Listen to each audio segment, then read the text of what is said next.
everybody. I'm Zangetsu134. Been a long time since I've done a vlog. I just got out of seeing Transformers 1, the newest Transformer film, and the first animated feature that they have released in theaters since the 1986 movie that took place between season 2 and 3 of the original G1 cartoon. Yeah. And the first, I'm going to be upfront. The first movie I've enjoyed in the theaters that has Transformers in the name, ever, pretty much. That's not true. I did like Age of Extinction. I certainly wasn't nearly as mad as when I saw Dark of the Moon in theaters. I didn't see Revenge of the Fallen in theaters or The Last Night, but to be fair, I didn't really... From what I saw of The Last Night, I'm glad I didn't see that in the theaters. And I never saw the first one in the theaters. I waited until that came out on DVD before I watched that. But yeah, this is the first in what I assume is to be a franchise for Transformers animated films, starring Chris Hemsworth, not Liam, Chris Hemsworth as Optimus Prime. I forget who played Megatron. I feel bad for that. And Keegan-Michael Peele as Bumblebee, as well as Scarlett Johansson as Ileana 1. I apologize for not remembering Megatron's actor's name, and I'm using my phone to record, so I can't really check it. But so yeah, it's just me. I didn't really know if I had anyone that really wanted to go see this with me, so I had a day off and I decided to see it. It only came out like a week ago. And I have seen that at least it's gotten pretty solid positive reviews so far online, which, you know, I usually use that to kind of meter my expectations. I don't really normally use it as like my full experience, but what I saw of the trailers gave me some hope. I will admit the comedy was a little much in the trailers. But I was like, you know what? I it's more of what I've wanted than what the Bay films have given us over the last decade or so. Made worse in the fact that, like, you know, granted, I don't know. I've not seen Bumblebee. I've heard good things about it. I didn't care to go see Rise of the Beasts, and from what I've understood, it was just okay. Part of my problem is with these live action films, because the Transformers themselves are so expensive, they're most of the time just set pieces, with the exception of Bumblebee and Optimus being the main characters. So I was more interested in this because I want the Transformers to be characters. They are what brings you into the movie. It's called Transformers. So, you know, I grew tired of seeing Shia LaBeouf and I am blanking on names today. Mark Wahlberg, you know, being the front lines where the Transformers are barely in the background. And I know a lot of people complain about, you know, the fact that we've got celebrities doing the voice cast and the fact that there's comedy in it.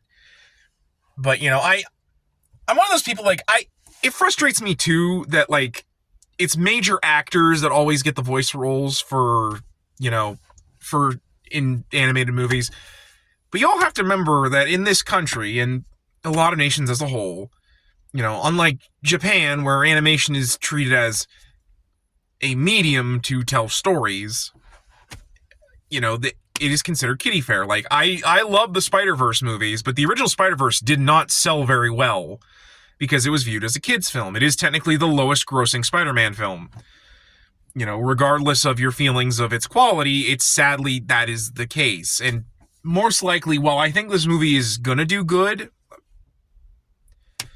enough that it at least will make a sequel, it's still probably not going to gross as much as the live action. Like, and that breaks my heart because I genuinely like this movie. We're going to get to spoilers here in a little bit, but as a whole, I thought it was a very solid film. My only real complaints with it are, at an hour and 44, this movie is paced very fast, and I feel like some scenes got snipped a little much so that it leaves a little bit on the cutting room floor, to the point where some changes, some of the plot points come kind of fast and are really only given the minimal of resolution, but as a whole, it was very solid. I would recommend this. My rating with this would definitely be an 8.5 out of 10.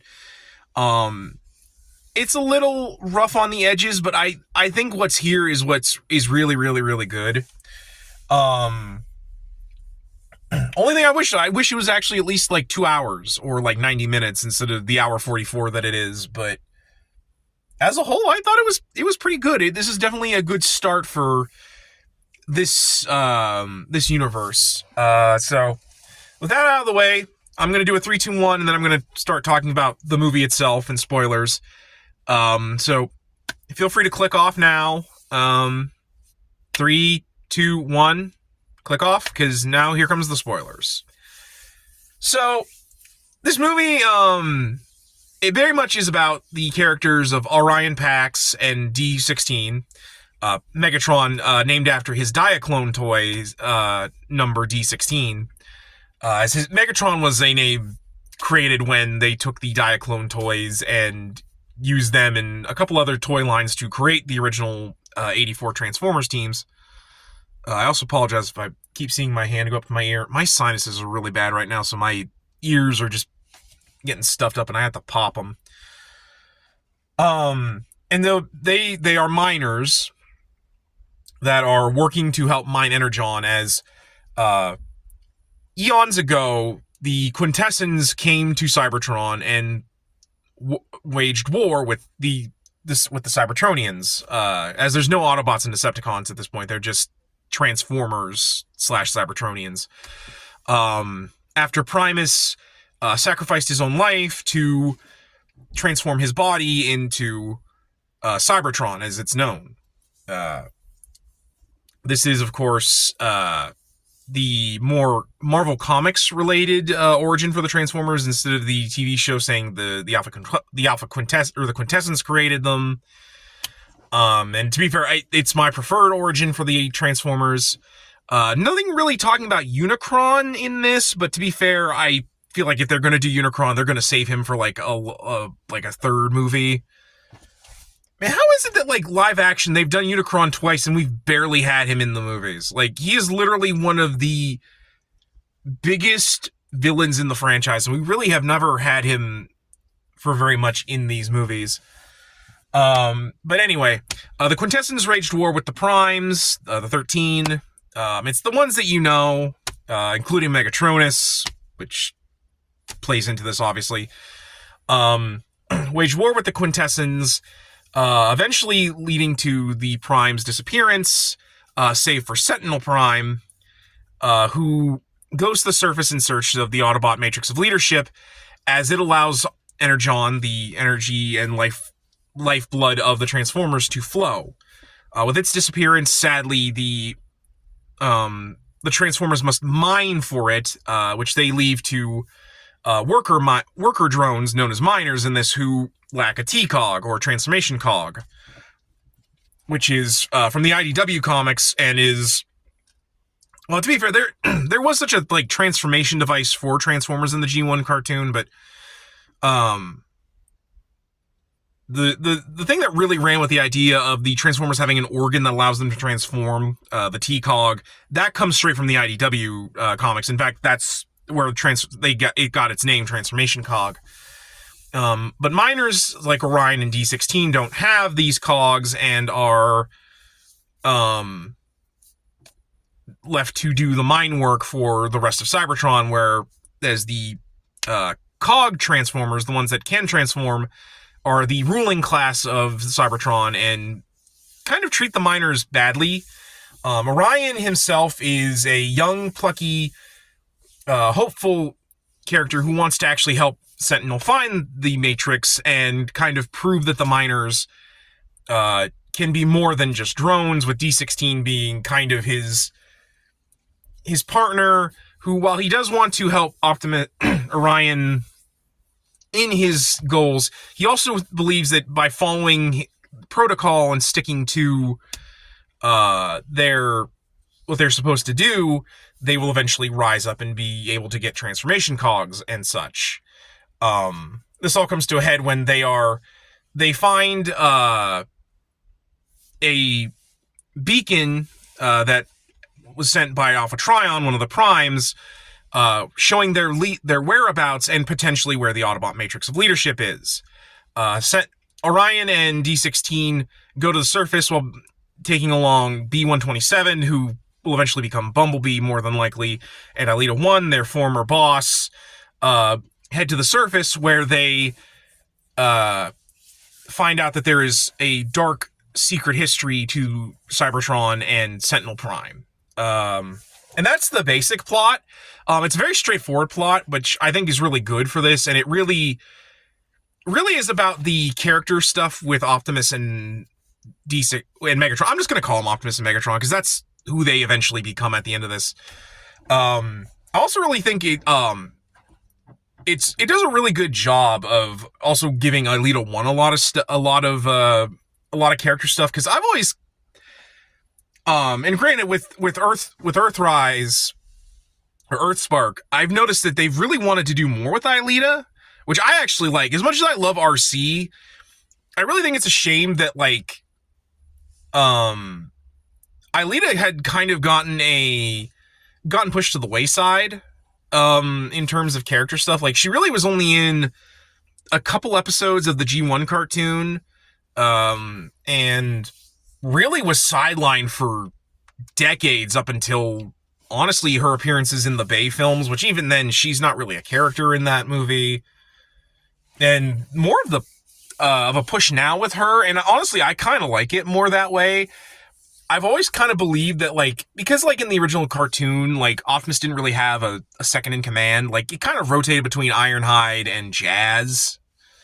And to be fair, I would always kind of prefer Ironhide or Jazz when he's on Earth. And to be fair, Ileeta, it's always implied that she basically does the running of the Autobots while Prime is on Earth.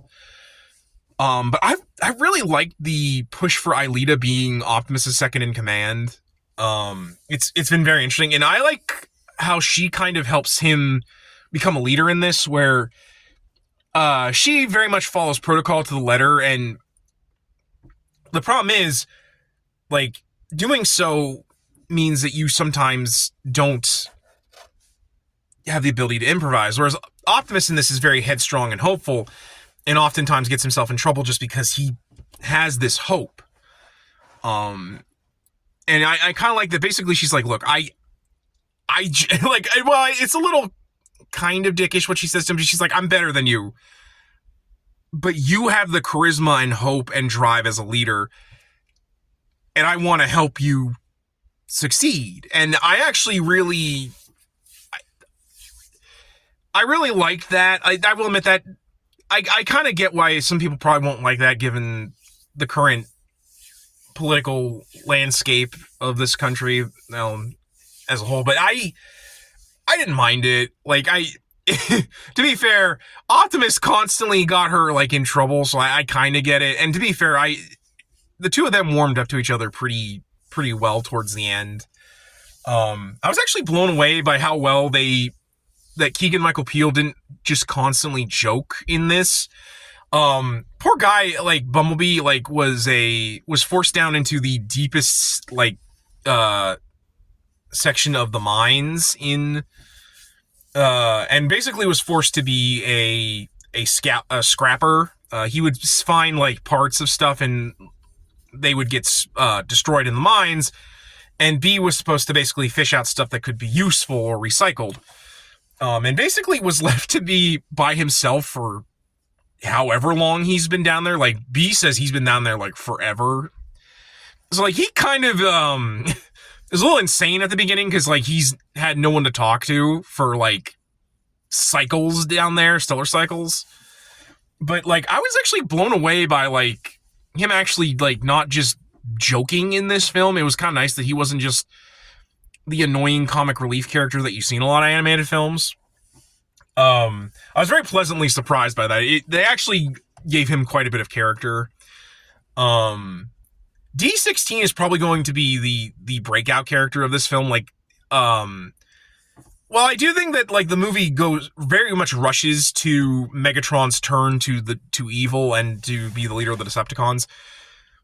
It makes a lot of sense when you think about how he is to Optimus, whereas Optimus never gives up on hope and trying to make Cybertron better. As he says to Sentinel when Sentinel's torturing him, I have nothing to lose. You took everything from me. Because he has no hope, he eventually just breaks. And eventually it leads to him turning evil. To the point where when Megatron's about to execute Sentinel, Optimus gets in the way and gets fatally wounded. And Megatron goes to save him, but sees that, Optimus will constantly get in his way and so he decides he's done saving him and throws him into the depths of Cybertron, which, leads to Primus granting Optimus the Autobot Matrix of leadership, which in this universe, well, it's kind of like how it was in Revenge of the Fallen, where the Matrix, just disappears if not in the hands of a true Prime, someone that Primus himself chooses. And so basically by sacrificing himself for Sentinel, despite Sentinel being the reason the Primes are dead, he's given the Matrix of leadership and reborn as Optimus Prime. Whereas, Megatron, of course, becomes Megatron, naming himself after his favorite Prime, which I actually really love. The D16 is a Megatronus Prime fanboy. For those of you who don't know, that's the name of the Fallen, one of the 13 Primes. In this, he's not the Fallen. He didn't turn to the side of evil and become a Herald of Unicron or whatever other versions of him. In this, he was just the biggest and strongest Prime, to the point where his face is actually the Decepticon symbol. Optimus actually gets a little decal for Megatron in this, and he wears it for most of the movie. Then Sentinel destroys it and forcibly etches the Decepticon logo into his chest, which at the end, in the end credits scene, Megatron creates a branding iron in the shape of the Decepticon logo of Megatron's face, and then the Cybertronian Guard, basically most of the Seekers, and Starscream, Soundwave, and Shockwave, all brand themselves with the Decepticon logo and become Megatron's foot soldiers. But yeah, I actually thought the plot was really good. The only real complaints I have with it is just because it's so short. Megatron's turn to evil is very, very fast. I do like how they intersect him killing Sentinel and his turn to evil as Optimus is being born. I also really like that him, Ileeta 1, and Bumblebee are given transformation cogs by the last Prime that's still alive, Alpha Trion, who sadly dies after Sentinel has him executed by Arachnid, which I still can't believe Arachnid was in this movie. She looked really good.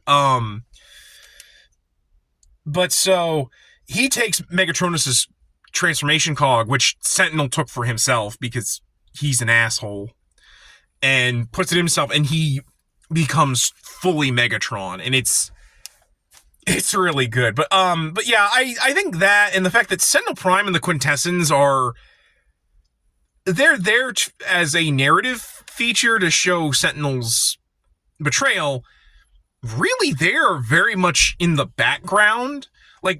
Sentinel is the reason why Megatron becomes the way he is, but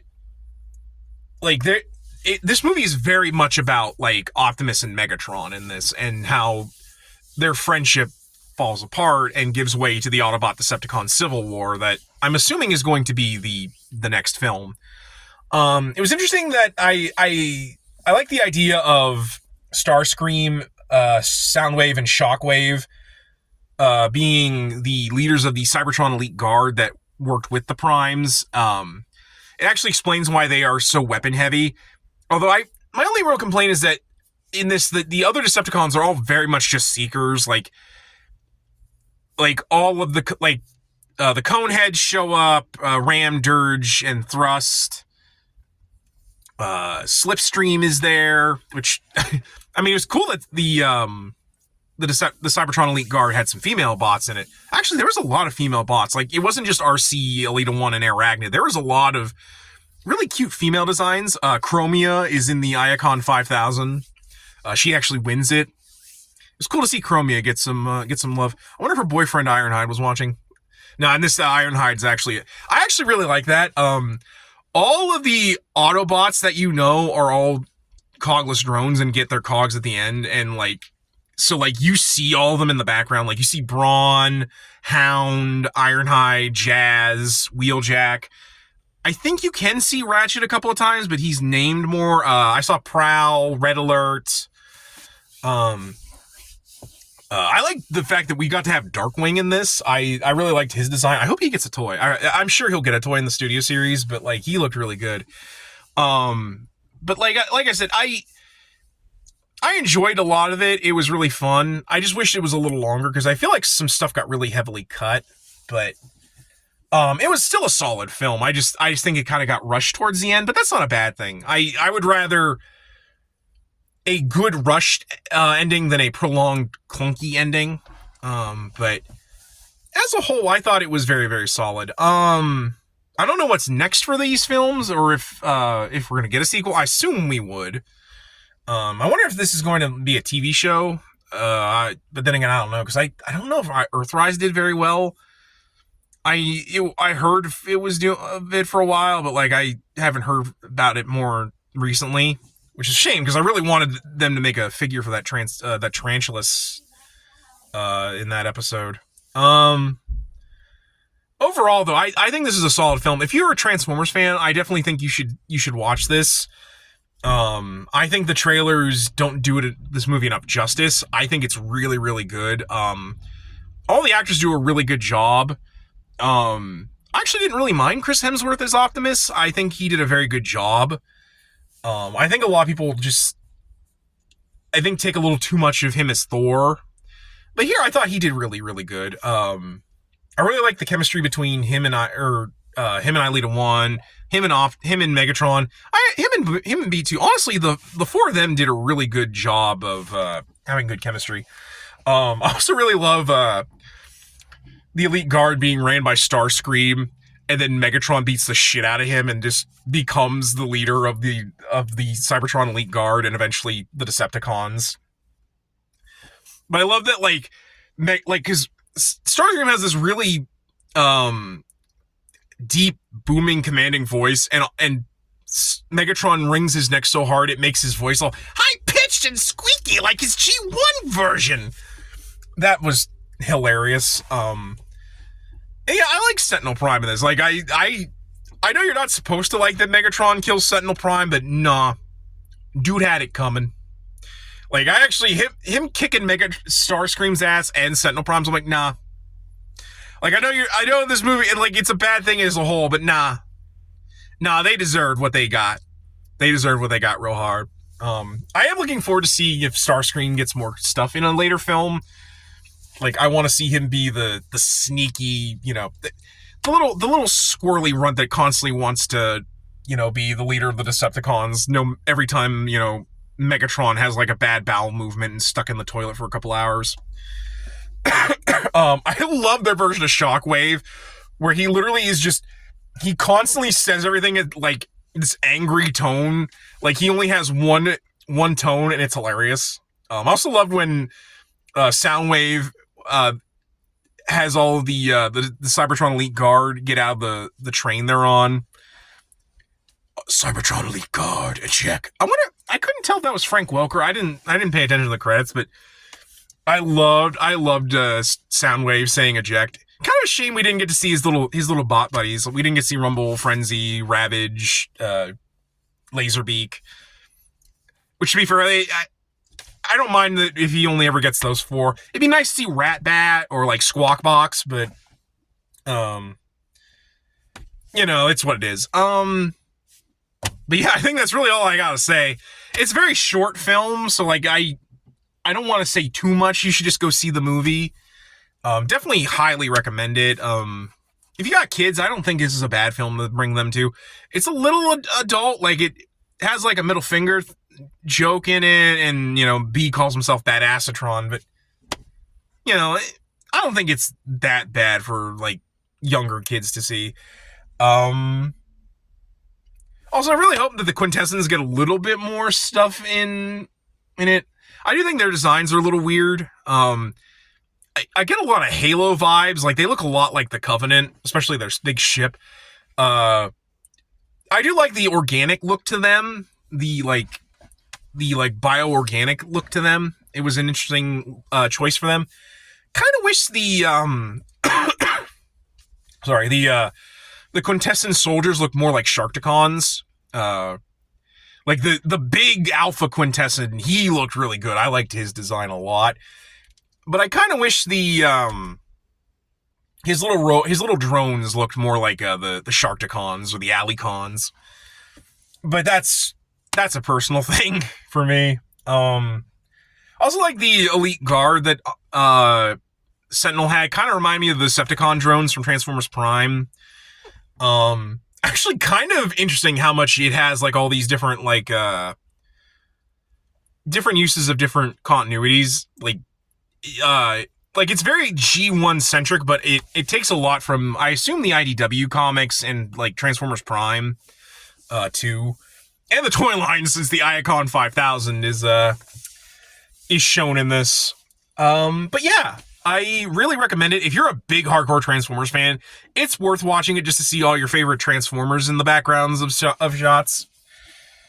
But I think that's gonna do it for this vlog, guys. I hope you enjoyed it, and I don't know when we'll see you again. I hope someday we'll get back to doing Remember the Hyphen, but we're still on a hiatus. But yeah, until then, guys, I'm Zangetsu34, and I will catch you all next time.